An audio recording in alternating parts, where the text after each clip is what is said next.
Avant de commencer l'histoire, n'oubliez pas de vous abonner à notre chaîne et d'aimer la vidéo. Je m'appelle Cassandre Lemaire, mais tout le monde m'appelle Cassie. J'ai 34 ans et, mardi dernier, ma vie entière a basculé lorsque j'ai vérifié mon ticket de loto et découvert que j'avais gagné 47 millions d'euros. Mes mains tremblaient en fixant ces 6 numéros qui correspondaient parfaitement. Une fois le choc initial passé, une pensée étrange m'a traversé l'esprit.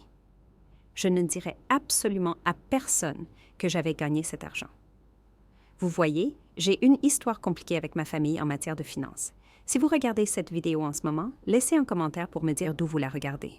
Avant de vous parler de cette décision qui a changé ma vie, n'hésitez pas à aimer et à vous abonner pour entendre d'autres histoires réelles de loyauté et de trahison familiale qui pourraient bien changer votre façon de voir vos propres relations. Avant ce mardi fatidique, ma vie était douloureusement ordinaire. Je travaillais comme comptable dans une petite agence de marketing à Lyon, gagnant juste assez pour vivre confortablement, mais jamais assez pour me sentir en sécurité. Mon appartement était un modeste T2 à la périphérie de la ville. Rien d'extraordinaire, mais c'était le mien. Chaque matin, je me réveillais à 6 heures, préparais mon café et commençais ma journée avec l'inquiétude persistante des factures et des délais qui planaient au-dessus de ma tête.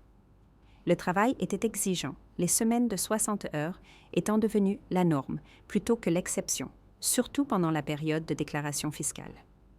Ma situation familiale était pour le moins compliquée. Mes parents, Grégoire et Diane Lemaire, ont divorcé quand j'avais 14 ans et se sont tous deux remariés dans les 2 ans. Mon père, Grégoire, professeur de physique au lycée, a épousé Stéphanie, une agente immobilière avec des goûts coûteux et un style de vie encore plus cher. Ma mère, Diane, a trouvé l'amour avec Alain, un homme d'affaires prospère qui avait plus d'argent que mon père, mais qui tenait fermement à chaque centime. J'ai 2 frères et sœurs. Ma sœur cadette, Lisa, a 30 ans et a toujours été l'enfant prodige. Elle est diplômée d'une grande école de commerce parisienne, a épousé un chirurgien nommé Paul et vit maintenant dans une belle maison en banlieue avec leurs 2 enfants parfaits. Ensuite, il y a mon frère aîné, Julien, 36 ans, qui, malgré son charme et son intelligence, n'a jamais vraiment réussi à s'organiser. Il rebondit d'un emploi à l'autre, d'une relation à l'autre, et a fait de l'emprunt d'argent aux membres de la famille une forme d'art.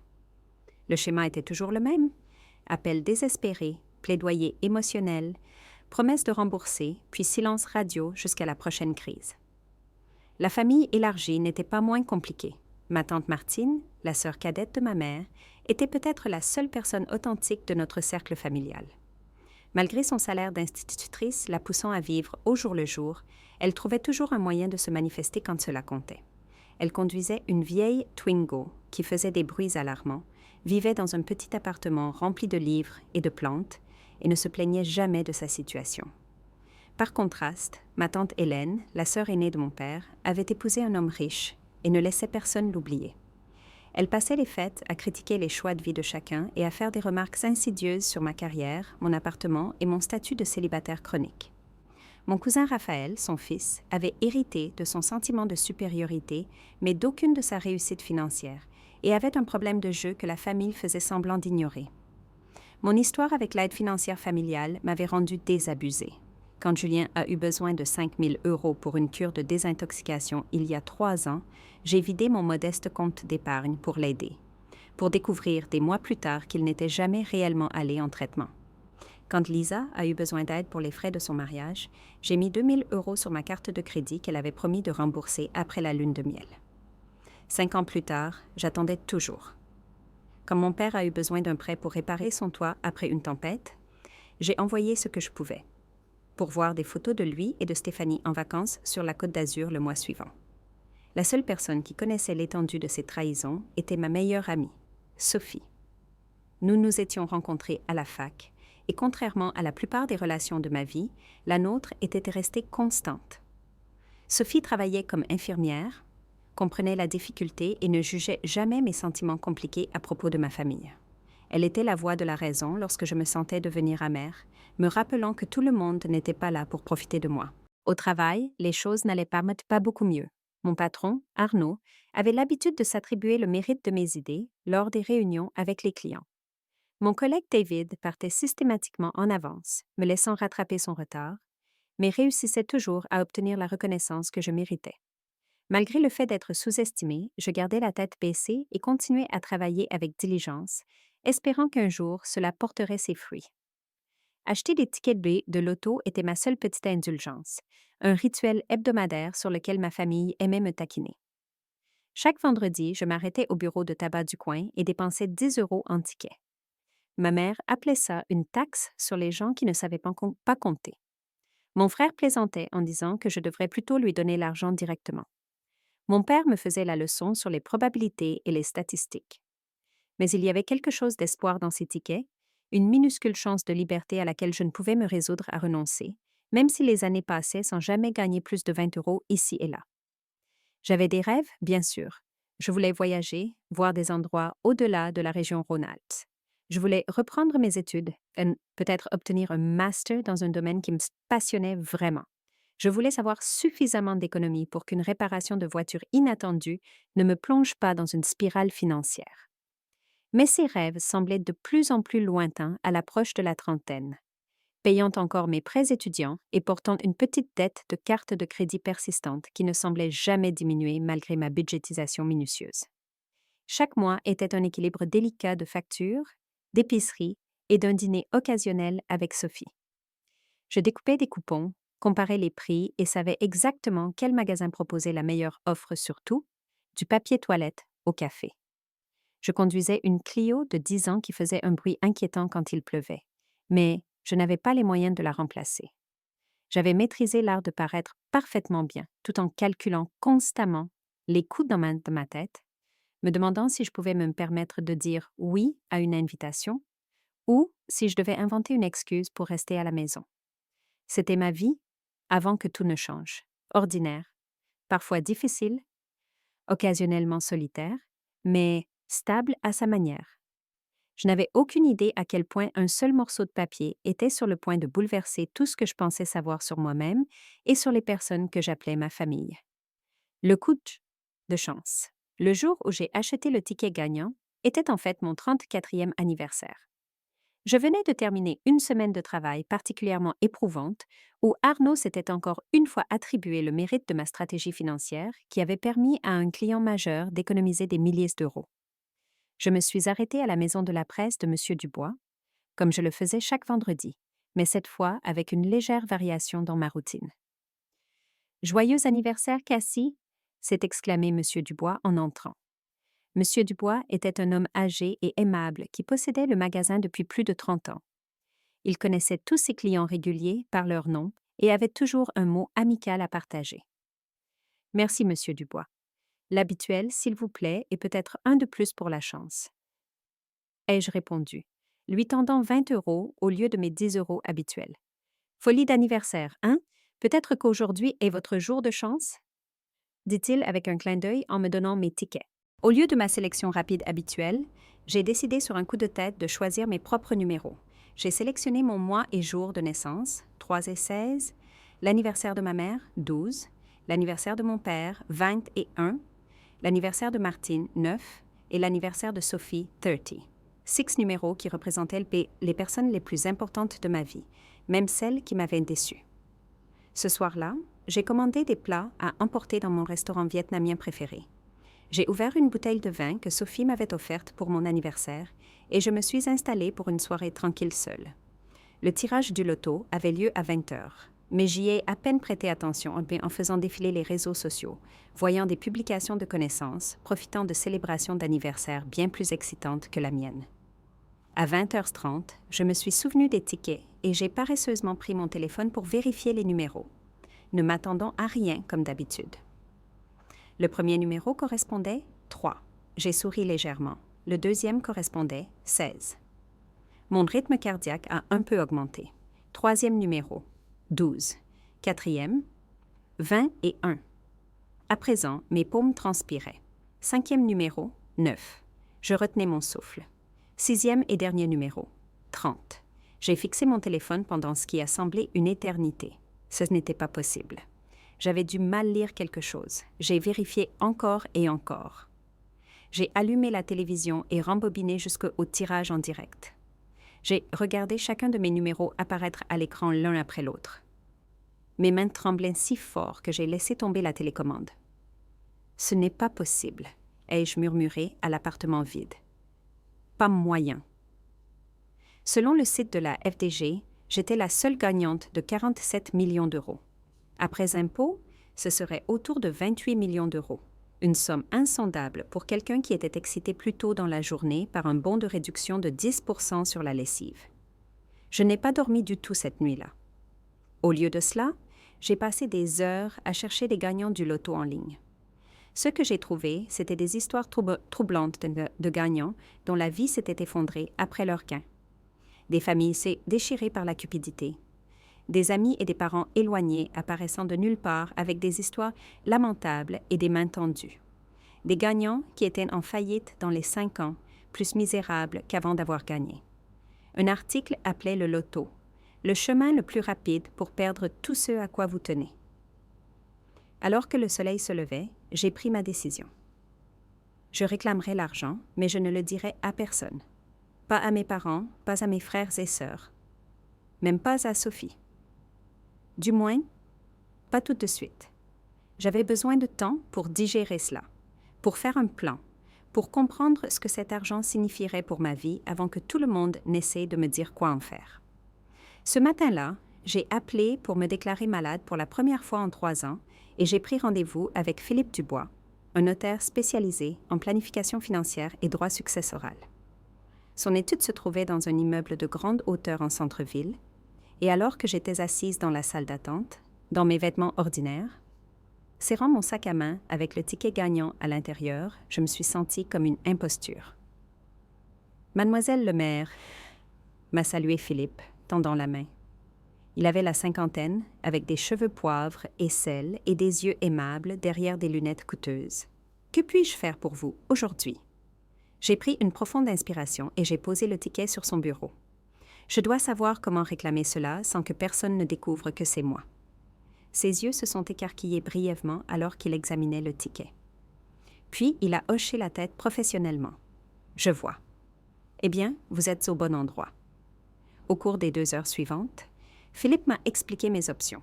Dans notre pays, les gagnants du loto peuvent réclamer des prix par l'intermédiaire de trusts ou d'entités juridiques qui maintiendraient leur identité privée. Il a décrit le processus de création d'un fonds fiduciaire anonyme, comment les impôts fonctionneraient et l'importance de rassembler une équipe de conseillers financiers pour aider à gérer une somme aussi importante. La plus grande erreur que font les gagnants, m'a-t-il dit, est de le dire à trop de gens, trop vite. Une fois que cela se produit, il n'y a pas de retour en arrière.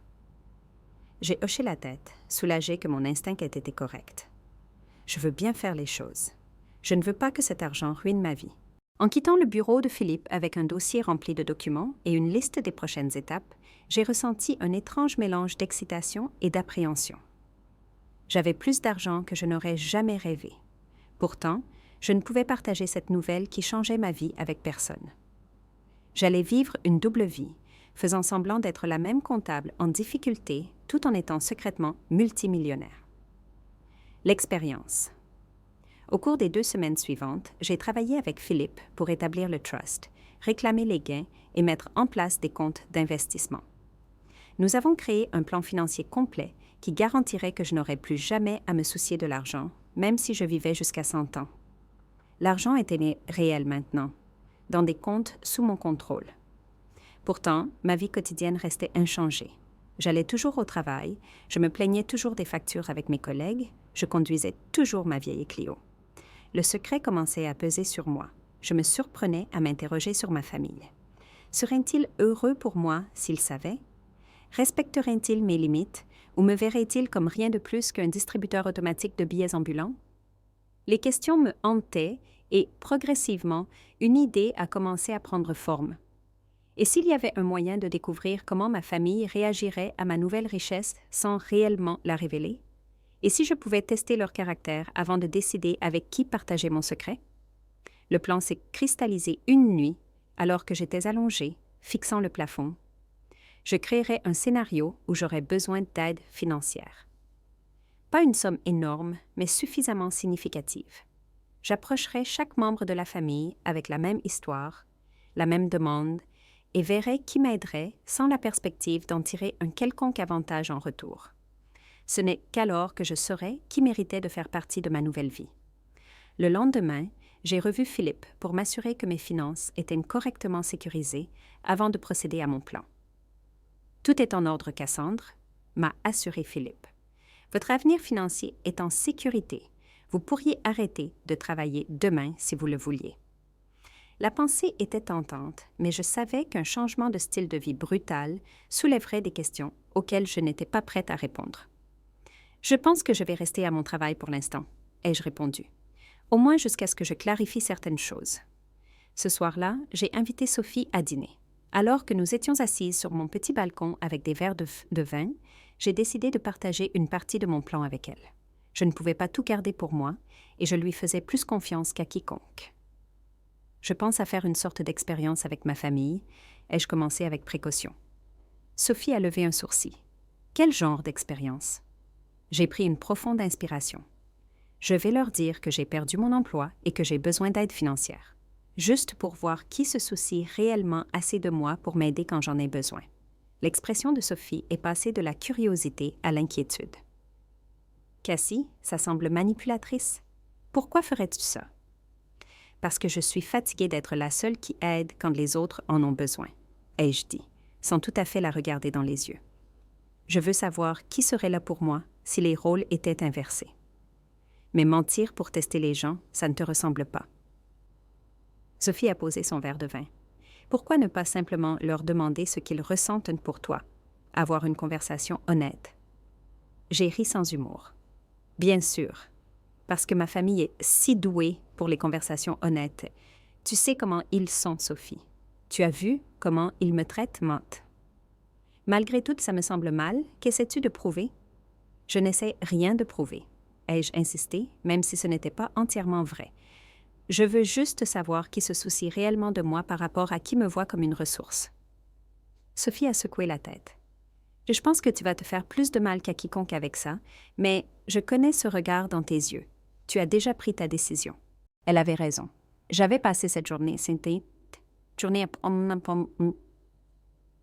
à peaufiner mon histoire, m'assurant qu'elle soit crédible, mais pas si dramatique, qu'elle soulèverait des soupçons.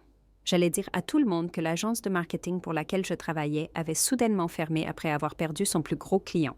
Je dirais que j'avais besoin de 5 000 € pour couvrir le loyer et les dépenses médicales jusqu'à ce que je trouve un nouveau poste. C'était un montant important, mais pas extravagant et certainement pas au-delà des moyens de la plupart des membres de ma famille. J'ai dressé une liste de toutes les personnes que j'allais approcher, ma mère Diane et mon beau-père Alain, mon père Grégoire et ma belle-mère Stéphanie, ma sœur Lisa et son mari Paul, mon frère Julien, ma tante Martine, ma tante Hélène et mon cousin Raphaël. 10 personnes qui s'étaient toutes tournées vers moi pour obtenir de l'aide à un moment donné, que j'avais toutes soutenues financièrement ou émotionnellement quand elles en avaient eu besoin. Le lendemain, j'ai répété mon histoire avec Sophie, qui a accepté à contre-cœur de m'aider malgré ses doutes. Tu dois avoir l'air sincèrement affligé, mais pas désespéré, a-t-elle conseillé, et aie des détails précis sur la fermeture de l'entreprise.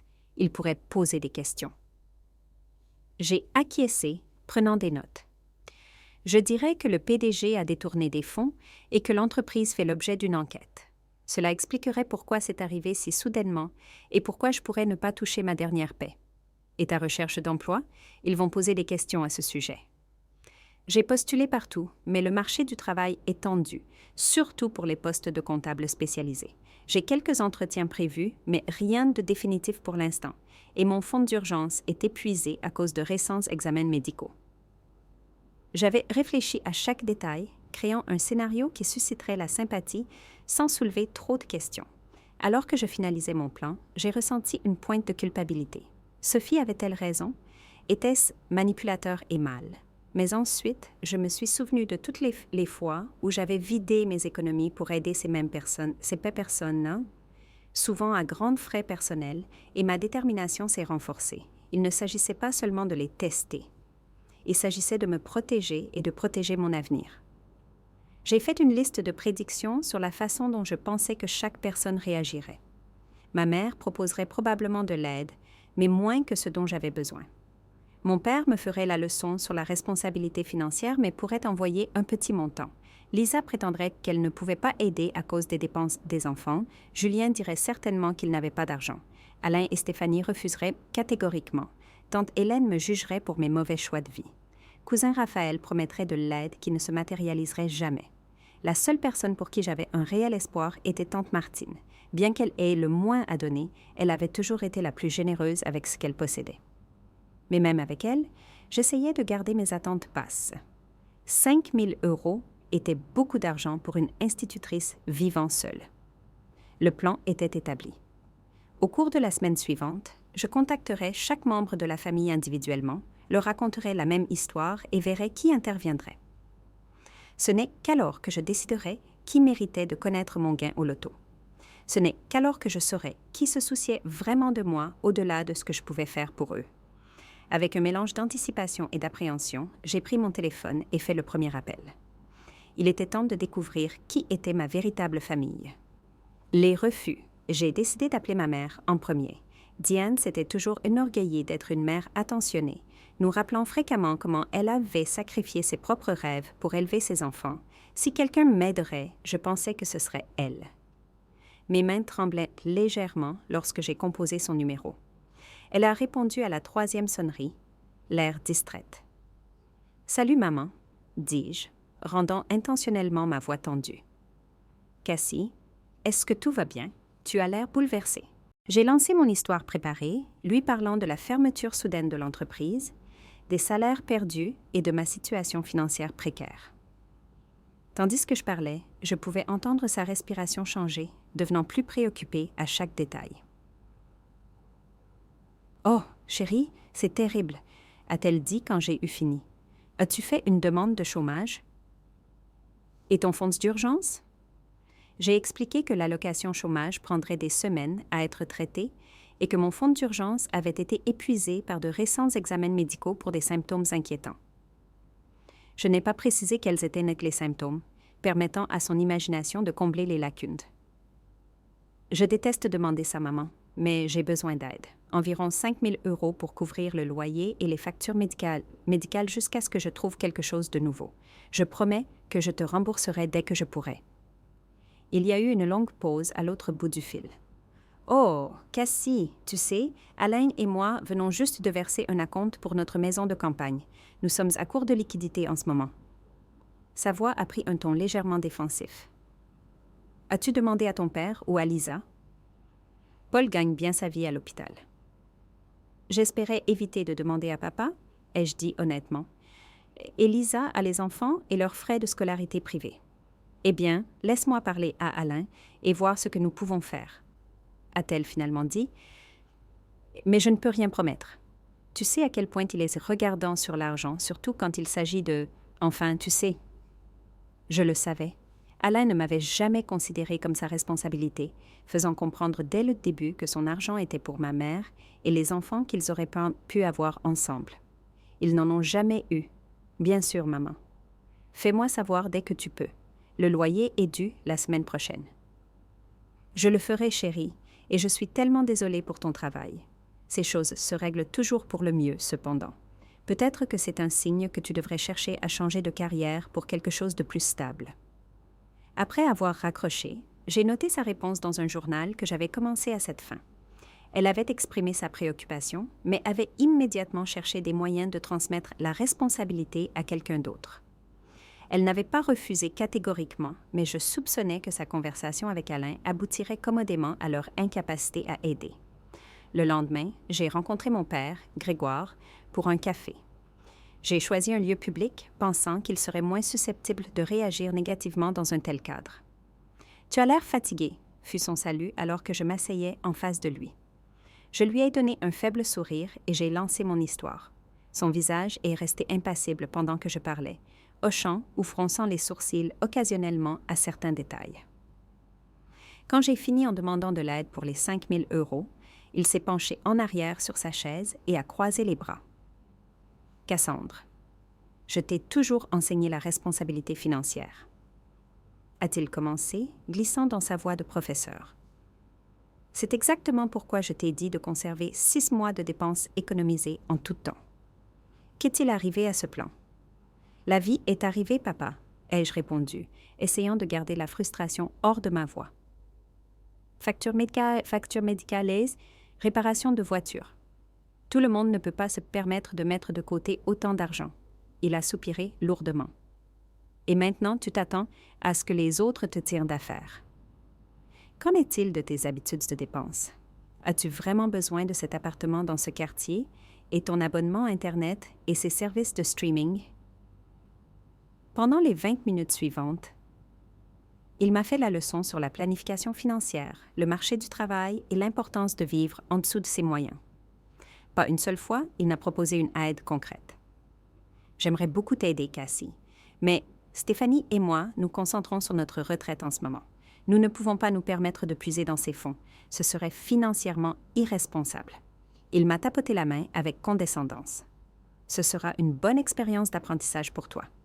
Parfois, nous devons toucher le fond avant de faire les changements nécessaires. J'ai hoché la tête, retenant les larmes qui n'étaient que partiellement pour le spectacle. Même en m'attendant à cette réponse, ça faisait mal de l'entendre rejeter mes besoins si facilement. Ma sœur Lisa était la suivante. Je me suis rendue à sa belle maison de banlieue un samedi après-midi. Son mari Paul faisait du golf, ce qui nous donnait de l'intimité pour parler. « Cassie, quelle surprise! » s'est-elle exclamée en ouvrant la porte. « Les enfants sont à leur cours de natation. Entre. » Sa maison était immaculée, avec des meubles coûteux et des photos de famille professionnelles encadrées sur tous les murs. Alors que nous étions assises dans sa cuisine haut de gamme, sirotant des cafés de sa machine à expresso de qualité commerciale, je lui ai raconté ma situation. « Oh mon Dieu, c'est horrible !» a-t-elle haleté, traversant l'îlot en granit pour me serrer la main. « Et je n'arrive pas à croire qu'il fermerait comme ça. Pauvre toi !» Sa sympathie semblait sincère et pendant un moment, j'ai eu de l'espoir. Puis j'ai mentionné avoir besoin d'emprunter 5 000 €. « Oh, dit-elle, son expression changeant légèrement. « Eh bien, ce n'est en fait pas le meilleur moment. Nous venons d'acheter la nouvelle Audi le mois dernier et les frais de scolarité des enfants étaient dus. De plus, nous refaisons la salle de bain principale. » Elle a jeté un coup d'œil nerveux autour d'elle. « Chez Paul gère la plupart de nos finances et il est vraiment strict avec notre budget. »« Je comprends, » ai-je dit doucement. « Je ne demanderais pas si je n'étais pas désespérée. »« Je sais, » a-t-elle dit rapidement. « Laisse-moi parler à Paul et voir ce que nous pouvons faire. Peut-être que nous pouvons aider avec un montant plus petit? Ou peut-être pourrais-tu emménager chez nous temporairement? La chambre d'amis est utilisée pour le stockage en ce moment, mais nous pourrions la vider. » Je l'ai remerciée pour l'offre, mais j'ai expliqué que déménager serait difficile avec ma recherche d'emploi centrée sur la ville. Elle a promis de m'appeler après avoir parlé à Paul, mais la façon dont elle évitait le contact visuel m'a dit tout ce que j'avais besoin de savoir. Mon frère Julien était peut-être le plus décevant. Après lui avoir envoyé un SMS détaillé sur ma situation, il a répondu par un bref message. « C'est nul, ma sœur. Je suis vraiment à sec en ce moment aussi. Je t'appelle plus tard. » Il ne l'a jamais fait. Mes messages de suivi sont restés sans réponse, et lorsque j'ai essayé de l'appeler directement, les appels sont allés directement à la messagerie vocale. Ceci de la part du même frère qui m'avait emprunté des milliers d'euros au fil des ans, toujours avec des promesses de remboursement larmoyantes qui ne se sont jamais matérialisées. Ma belle-mère Stéphanie a été franche lorsque je l'ai appelée, ne prenant même pas la peine de feindre la sympathie. « Cassandre, je suis sûre que c'est difficile, mais Alain et moi ne sommes pas en mesure d'aider. C'est peut-être une opportunité pour toi d'apprendre de meilleures compétences en gestion financière. As-tu envisagé de réduire la taille de ton appartement ou de prendre un colocataire? » Quand j'ai souligné que je les avais aidés à réparer leur chalet de vacances l'année dernière, elle s'est hérissée. C'était différent. C'était une propriété familiale dont tu profites aussi. Le fait que je n'ai été invitée au chalet qu'une seule fois en 5 ans n'avait apparemment pas d'importance. Mon beau-père Alain était encore pire. « Tu n'es pas ma fille », a-t-il dit clairement quand j'ai appelé. « J'ai soutenu ta mère pendant des années, mais tes problèmes financiers sont les tiens. Peut-être aurais-tu dû choisir une carrière plus lucrative. Mon cousin Raphaël a d'abord semblé sympathique, promettant de m'aider définitivement. Il a même suggéré de se retrouver pour le déjeuner pour me donner un chèque. Mais quand le jour est arrivé, il a envoyé un SMS 1 heure avant disant que quelque chose était arrivé et qu'il reporterait. Il ne l'a jamais fait et a finalement cessé de répondre à mes messages. La réponse de tante Hélène était peut-être la moins surprenante, mais toujours douloureuse. « Eh bien, Cassandre, j'ai toujours dit que ton entreprise semblait instable. J'ai dit à ton père que tu aurais dû prendre ce travail à la banque après l'université, mais personne ne m'écoute. » Elle a ensuite procédé à me raconter tous les problèmes financiers que d'autres membres de la famille avaient rencontrés et comment ils les avaient surmontés sans mendier de l'aide. Ce soir-là, j'ai appris de Lisa que tante Hélène racontait à tout le monde mon irresponsabilité financière. Après une semaine de rejet, de demi-promesses et de silence pur et simple, j'étais épuisée émotionnellement. L'expérience avait confirmé mes pires craintes concernant ma famille, mais la réalité était toujours douloureuse à accepter. Cette personne qui avait demandé et reçu mon aide à plusieurs reprises au fil des ans ne pouvait ou ne voulait pas me rendre l'appareil lorsque j'en avais besoin. La seule lumière. Puis mon téléphone a sonné. C'était tante Martine. « Cassie, chérie, je viens d'entendre ta mère parler du travail. Est-ce que ça va? » Sa voix était chaleureuse, avec une sincère préoccupation. Je n'avais pas encore contacté Martine, prévoyant de l'appeler le lendemain. Le fait qu'elle m'ait appelé en premier après avoir entendu parler de ma situation de seconde main en disait long. « Je tiens le coup, ai-je dit. L'émotion dans ma voix était maintenant entièrement réelle. « Écoute, je veux aider. Peut-on se voir pour le déjeuner demain? C'est moi qui régale, bien sûr. » Le lendemain, nous nous sommes rencontrés dans un petit bistrot près de son appartement. Martine ressemblait exactement à ce qu'elle était toujours, ses cheveux gris tirés en une simple queue de cheval, portant un jean et un gilet avec des boutons dépareillés. Elle m'a serré fort dans ses bras avant que nous nous asseyions. « Je suis tellement désolée pour ton travail, ma puce. Cette entreprise ne te méritait de toute façon jamais. » Pendant que nous mangions, elle a posé des questions réfléchies sur ma recherche d'emploi et a proposé de contacter d'anciens collègues qui avaient des relations dans le monde des affaires. Puis, après que nos assiettes aient été débarrassées, elle a atteint son sac à main et a sorti une enveloppe.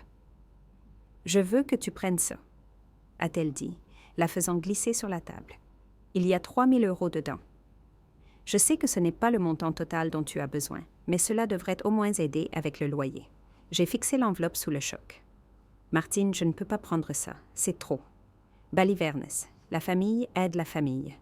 Et je veux que tu saches autre chose. » Elle a traversé la table et a pris ma main. « Si tu as besoin d'un endroit où rester pour économiser sur le loyer, mon canapé se transforme en lit.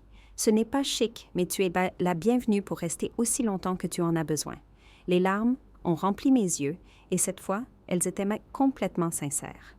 « Merci. » ai-je murmuré, submergée par sa générosité. « Maintenant, ne t'inquiète pas de rembourser ça tout de suite. » « Suite, a-t-elle poursuivi. « Remets-toi d'abord sur pied, trouve un travail que tu aimes vraiment cette fois. La vie est trop courte pour travailler quelque part qui ne t'apprécie pas. » Alors que nous quittions le bistrot, Martine m'a serré à nouveau dans ses bras. « Tu vas t'en sortir, Cassie. Tu es intelligente et capable. Ce n'est qu'un obstacle sur la route. » En rentrant chez moi, j'ai serré l'enveloppe contenant 3 000 €, plus d'argent que je ne savais que Martine pouvait se permettre confortablement. Le contraste entre sa réponse et le reste de ma famille n'aurait pas pu être plus frappant. La seule personne qui avait offert une aide sincère était celle qui avait le moins à donner. Le vrai partage. Après avoir rencontré Martine, j'ai fait quelques recherches qui m'ont laissée stupéfaite. 3 000 € représentait presque toutes ses économies, et j'ai découvert qu'elle s'occupait discrètement de complications liées au diabète de type 2. Ses coûts de médicaments avaient récemment augmenté et elle avait pris des cours de soutien supplémentaires pour joindre les deux bouts.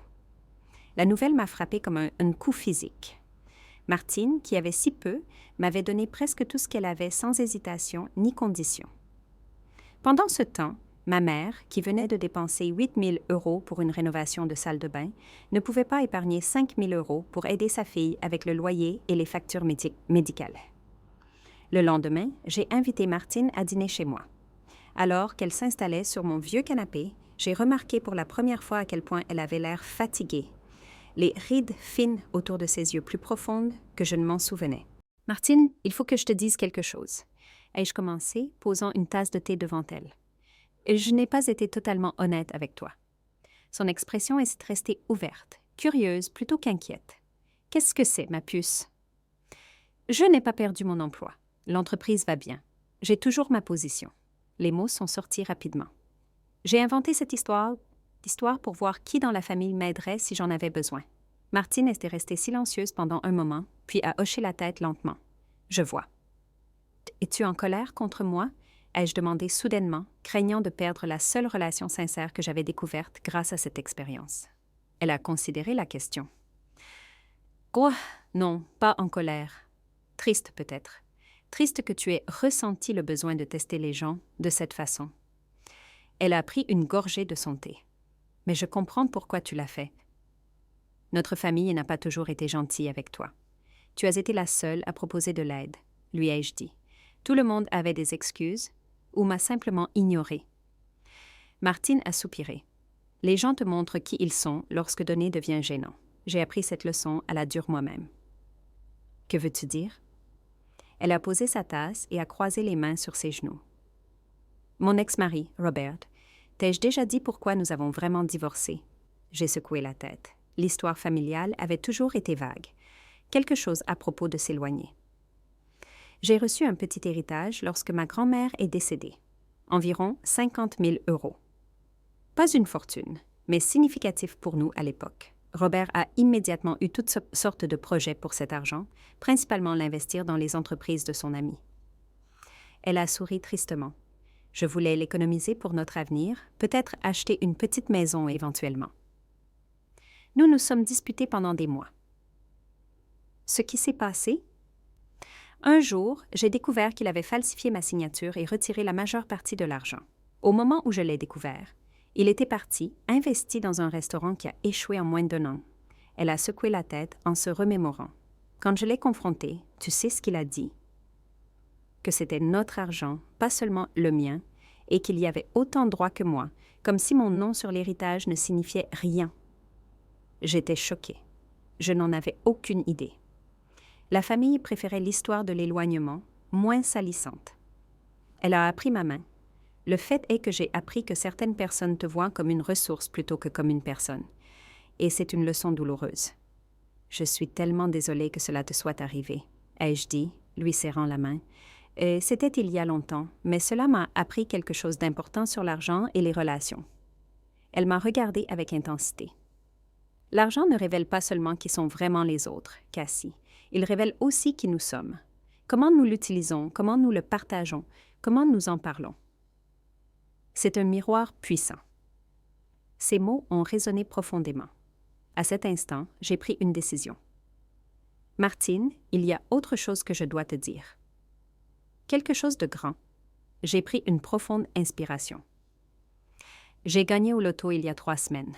47 millions €. Ses yeux se sont écarquillés, mais elle est restée silencieuse, m'attendant. Je ne l'ai dit à personne d'autre. Pas à mes parents, pas à Lisa ou Julien, même pas à Sophie. Tu es la première à le savoir. « Oh, Cassie !» a-t-elle soufflé. « C'est un changement de vie. Je sais, et c'est pourquoi j'ai fait ce test. J'avais besoin de savoir qui serait là pour moi, sans savoir pour l'argent. » Martine a hoché la tête lentement. « Je comprends cela. » Mais que vas-tu faire maintenant? C'est ce que j'essaie de comprendre. L'argent est en sécurité et j'ai de bons conseillers financiers, mais je ne sais pas comment gérer la famille.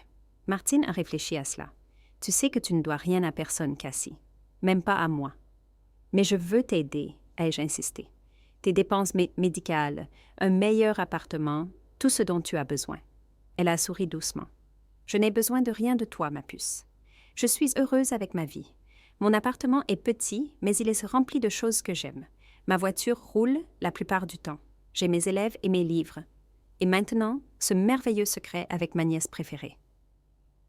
Elle m'a tapoté la main. Savoir simplement que tu es en sécurité et heureuse me suffirait. Son altruisme m'a tiré les larmes. Voici quelqu'un qui m'avait donné presque tout ce qu'elle avait lorsqu'elle pensait que j'en avais besoin et qui ne demandait rien en retour maintenant qu'elle savait que j'avais des millions. Alors que nous continuions à parler tard dans la nuit, le contraste entre Martine et le reste de ma famille est devenu encore plus frappant. Pendant que je menais mon expérience, le mot s'était répandu dans la famille à propos de mes prétendus problèmes financiers. Au lieu de susciter de l'inquiétude, cela avait principalement généré des potins et des jugements. Mon téléphone a vibré avec un SMS de ma mère. « J'ai entendu dire que tu avais demandé de l'argent à Lisa aussi. Tu aurais dû me dire que tu demandais à tout le monde. On dirait que tu nous montes les uns contre les autres. » Un autre était venu de mon père. « Stéphanie me dit que tu as appelé tout le monde pour mendier. C'est exactement le genre de comportement irresponsable contre lequel je t'avais mis en garde. » La famille avait transformé ma demande d'aide en preuve de mes défauts de caractère plutôt qu'en une opportunité de montrer de la compassion. Et ce faisant, ils avaient révélé tout ce que j'avais besoin de savoir sur la vraie nature de nos relations. L'avenir. Le matin, après ma conversation avec Martine, j'ai rencontré Philippe pour discuter de mes plans financiers à long terme. Maintenant que j'avais de la clarté sur mes relations familiales, je pouvais prendre des décisions concernant mon avenir les yeux ouverts. « Je veux créer un trust pour ma tante Martine », lui ai-je dit. « Quelque chose qui couvrira ses dépenses médicales et lui offrira une retraite confortable, mais d'une manière qui ressemble à un cadeau plutôt qu'à une charité. Elle est très fière. » Philippe a hoché la tête, prenant des notes. « Nous pouvons le structurer comme un trust familial qui prévoit une allocation mensuelle. Elle n'aurait pas à gérer une grosse somme en une seule fois, ce qui peut être accablant pour quelqu'un qui n'est pas habitué à la richesse. » Parfait. Et je veux lui acheter une petite maison près de l'endroit où je décide de vivre. Rien d'extravagant, juste confortable et accessible pour quelqu'un ayant des problèmes de santé. Nous avons passé l'heure suivante à discuter des stratégies d'investissement, des fondations caritatives et de ma propre situation de vie. J'avais décidé de démissionner de mon poste de comptable et de me concentrer sur la création d'une organisation à but non lucratif visant à aider les personnes âgées vivant seules, inspirée par la situation de Martine et les nombreuses autres comme elle. « Qu'en est-il du reste de votre famille ?» a demandé Philippe avec prudence. « Prévoyez-vous de leur annoncer les gains ?» J'ai secoué la tête. « Pas pour l'instant. Peut-être jamais, mais je veux organiser une réunion de famille pour dissiper le malaise concernant mes problèmes financiers. » Plus tard ce jour-là, j'ai appelé Sophie et je lui ai finalement dit la vérité sur tout. Le gain au loto et l'expérience familiale. Après son choc initial, elle a compris pourquoi je l'avais gardée secrète. « Alors, quoi maintenant ?» a-t-elle demandé. « Vas-tu devenir l'une de ces millionnaires excentriques qui coupent encore des coupons et conduisent une vieille voiture ?» J'ai ri. « Non, mais je ne vais pas non plus me mettre soudainement à acheter des Bentley. Je veux que cet argent signifie quelque chose. Qu'il fasse le bien, à commencer par Martine. Elle le mérite. » Sophie a acquiescé. « Et les autres? Ceux qui ont échoué à ton test? » Je suis toujours en train de déterminer cela. J'ai convoqué une réunion de famille pour ce week-end. Je leur ai dit que j'avais une annonce importante. Quand le dimanche est arrivé, j'ai été surprise de voir tout le monde se présenter à mon appartement. Ma mère et Alain, mon père et Stéphanie, Lisa et Paul, même Julien, qui ignorait mes appels depuis des semaines. Tante Hélène est arrivée avec un froncement de sourcils désapprobateur déjà en place. Tante Martine est arrivée en dernier, me faisant un sourire secret en entrant. Alors que tout le monde s'installait dans mon petit salon, regardant autour de lui avec des degrés variables de curiosité et de jugement, je me suis tenue devant eux, me sentant étrangement calme. « Merci à tous d'être venus », ai-je commencé. Je sais qu'il y a eu des rumeurs concernant ma situation financière et je voulais y répondre directement. Ma mère s'est agitée inconfortablement. Julien s'est soudainement intéressé à son téléphone. Lisa et Paul ont échangé des regards. La vérité, c'est que je vais bien. J'ai trouvé un nouvel emploi avec un meilleur salaire et des avantages.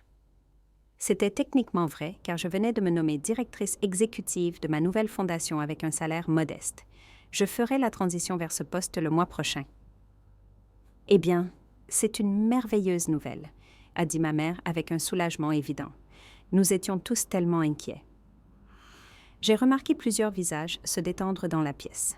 Ils étaient venus s'attendant soit à ce qu'on leur demande à nouveau de l'argent, soit peut-être à organiser une sorte d'intervention concernant mes habitudes financières. Au lieu de cela, ils recevaient de bonnes nouvelles qui n'exigeaient rien d'eux. Alors pourquoi tout ce drame de demander de l'argent?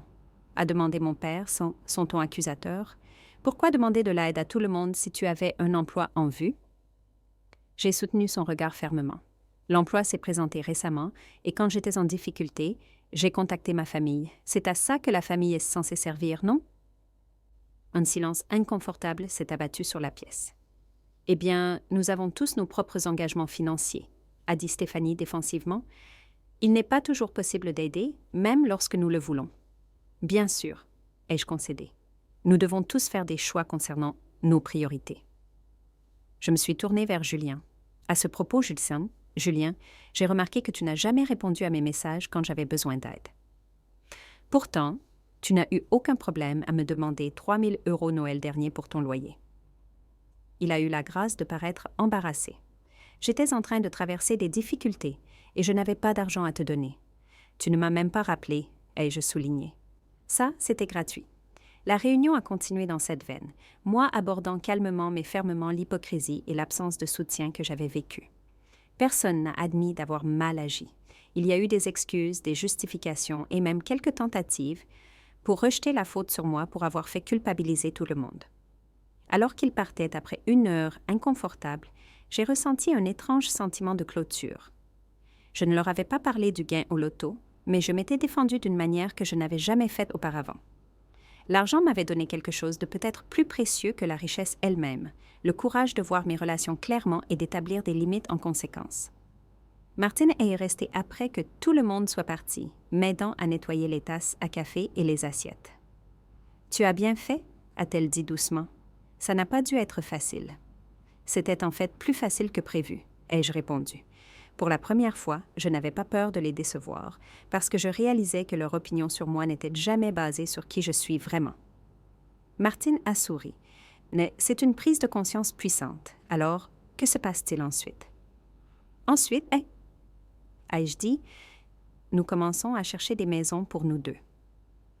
La vraie richesse. 1 an plus tard, ma vie était méconnaissable depuis le jour où j'avais découvert ces numéros de l'autocorrespondant pour la première fois. J'avais emménagé dans une belle maison, mais modeste, dans un quartier calme, avec un jardin qui m'apportait de la joie chaque matin. À seulement 3 pâtés de maison se trouvait la nouvelle maison de Martine, une maison de plein pied avec de larges portes pour accueillir son déambulateur les jours où son diabète rendait la marche difficile.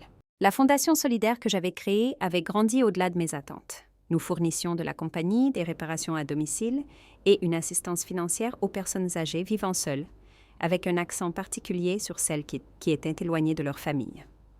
Le travail était enrichissant d'une manière que ma carrière de comptable n'avait jamais été, et nous avions déjà aidé plus de 200 seniors dans notre ville. Sophie avait finalement rejoint l'organisation en tant que coordinatrice de notre programme, apportant son expertise infirmière et sa nature compatissante à notre mission. Elle et moi avions toujours nos soirées hebdomadaires de vin, bien que maintenant elles aient lieu sur mon patio confortable plutôt que dans mon appartement exigu. Ma relation avec ma famille s'était transformée en quelque chose de plus distant, mais aussi de plus honnête. Je maintenais des contacts occasionnels avec la plupart d'entre eux CP, des appels d'anniversaire polis et des réunions de vacances, mais le prétexte de proximité s'était effondré. Sans l'attente d'intimité émotionnelle qui n'avait jamais réellement existé, nos interactions sont devenues moins douloureuses. Aucun d'eux ne connaissait mes gains au loto. Pour autant qu'ils le sachent, j'avais simplement trouvé le succès avec ma nouvelle carrière dans la gestion d'organisations à but non lucratif.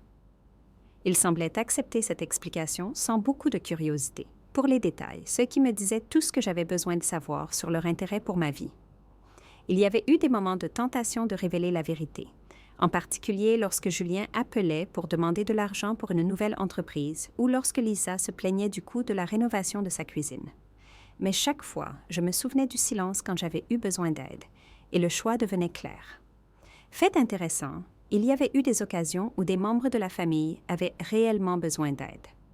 Lorsque mon père a eu une crise cardiaque mineure et a fait face à des factures médicales inattendues, je les ai payées anonymement par l'intermédiaire du fonds d'assistance aux patients de l'hôpital.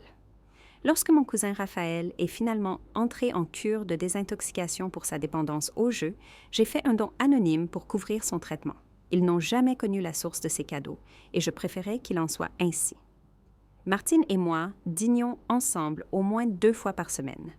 Sa santé s'était considérablement améliorée grâce à des soins médicaux appropriés et à moins de stress financier.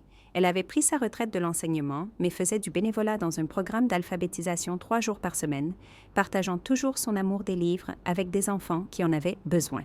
« Tu sais ce qui m'étonne toujours ?» a-t-elle dit un soir alors que nous étions assises sur son porche regardant le coucher du soleil. « À quel point tout aurait pu se passer différemment si tu avais annoncé ton gain au loto tout de suite. » J'ai acquiescé. Considérant cette réalité alternative, la famille serait soudainement devenue très attentive et aimante, j'imagine. Et tu n'aurais jamais su ce qui était réel, a ajouté Martine.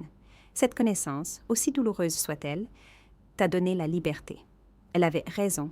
L'expérience avait été douloureuse mais éclairante. Elle m'avait montré qui méritait une place dans ma vie et qui ne la méritait pas.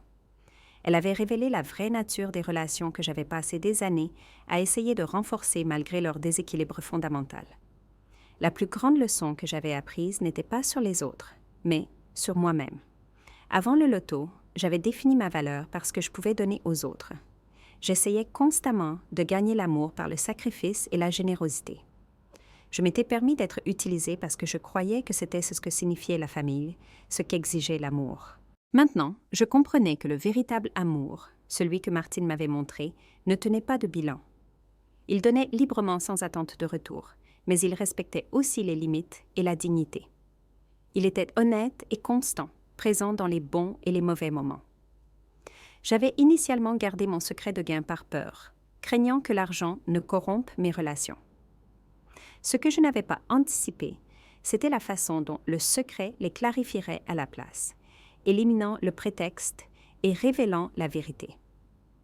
L'argent n'avait pas changé qui était qui. Il avait simplement illuminé qui ils avaient toujours été. Ma vie était maintenant riche, d'une manière qui n'avait rien à voir avec mon compte bancaire. J'avais un but à travers ma fondation, une connexion sincère avec Martine et Sophie et une compréhension durement acquise de ma propre valeur que nulle validation externe ne pouvait ébranler. Peut-être le plus important, j'avais la paix. L'anxiété constante concernant les finances qui avait été ma compagne toute ma vie était partie, mais aussi le besoin désespéré d'approbation de personnes incapables de la donner.